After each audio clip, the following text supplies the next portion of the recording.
Allah will support you. So if you're working in the bank, to convert that modern bank to Islamic bank, inshallah I'll forgive you. But if you work it only for the salary, if you work in that bank only for the salary, Allah will never forgive you. Hope that answers the question. Question from the ladies side. Kiran, yeah. Dr. Naik, in the Quran, riba is mentioned, and riba means usury. So interest can be a part of riba, and there are other parts that is for forms of usury. So if a project is to be fast, for trade is going on, and there are various bureaucratic circles here in India, we've got to pass through our projects, and it requires bribes and all that. So if in doing so, if we put that money into that, and later on we get the profit by giving bribes and okaying the thing from the officers and all, and is that usury or what?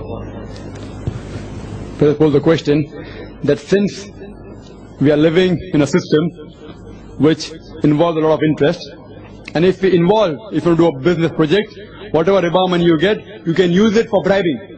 No, the question is that suppose we take the money from a bank, from an Islamic bank, and we for a business, and for that take the money from Islamic bank. From an Islamic bank, and if we want to pass some projects and all, it goes into the bureaucratic circles, and we've got to pay some bribes from that money. So is that money also that profit comes into account or riba or what? Is bribing allowed or not? In short, if whatever money you take from the bank, with that halal money from the bank, can you bribe? In short, can you account it? Yeah. Means suppose if I total make a profit 50,000 rupees, or 50,000 rupees profit, I've given 5,000 rupees bribe. So can you say that into 50,000 profit, I've got 45,000 rupees profit? Correct? Into 50,000, 5,000 goes for bribe. So deduct that from the profit, and the balance profit, net profit is only 45,000 rupees. Correct?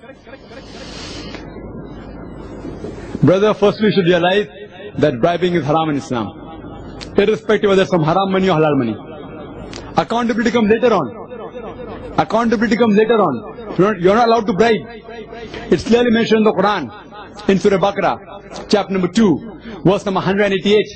It says that squander not your wealth amongst yourself in vanities, nor use it as a bait to the judges. Bait to the judges means bribe. Do not use your wealth as a bait to the judges, so that you may eat up other people's property knowingly or unknowingly. You give a bribe so that you eat other people's property.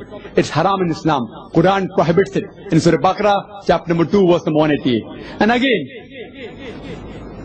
it says giving bribery is haram. You say, can I take bribery? Again refer to the hadith. It's clearly mentioned in the hadith of Ahmad that anyone who takes bribe, who gives bribe, and the middleman, all three are cursed by Allah subhanahu wa ta'ala.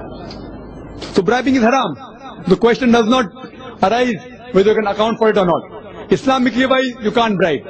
If you tell that Islamic banker, I'm going to bribe, he'll say, then don't take the money. In India they may allow you, I don't know. The Islamic Sharia, actual Sharia, if you say, I want to use that money for making an alcohol factory, it's haram. Alcohol is haram, you can't utilize that money for alcohol factory. If you say I want to utilize the money for bribing, and in the Islamic law, you can't use that money for bribing.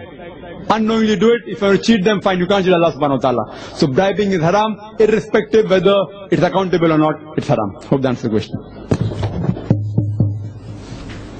Yeah, a question from the lady side.